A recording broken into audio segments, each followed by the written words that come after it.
Have you ever recorded someone's abuse and actually saw justice served? I was sitting in biology class when I felt a familiar but unwanted hand slide along my back. My breath hitched and I screamed, "Jason, stop!"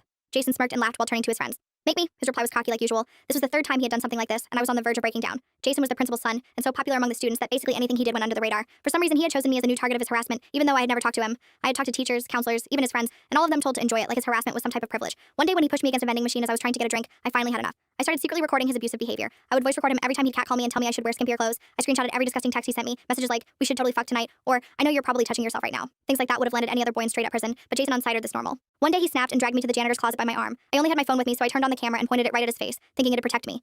He looked right at it and arrogantly said, "You think your little phone will save you? Go ahead, show it to daddy. He'll just pat me on the back and tell me to be more discreet." That night I didn't sleep, and kept thinking about whether or not I wanted to tolerate this behavior for the next 3 years. But reading an article online about a girl talking about her creepy neighbor and watching the support she was getting gave me the courage I needed. The next morning I walked right into the principal's office thinking maybe he already knew everything and had decided to ignore it since Jason was his son, but I was doing this anyway.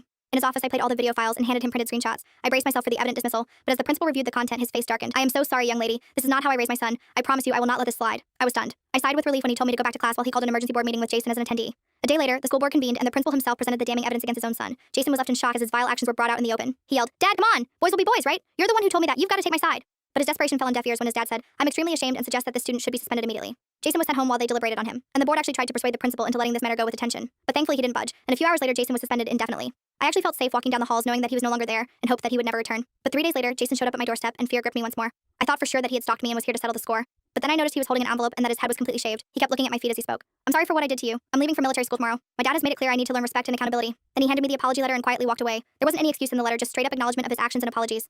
I felt at peace knowing that my efforts hadn't been in vain and will forever be thankful for our principal.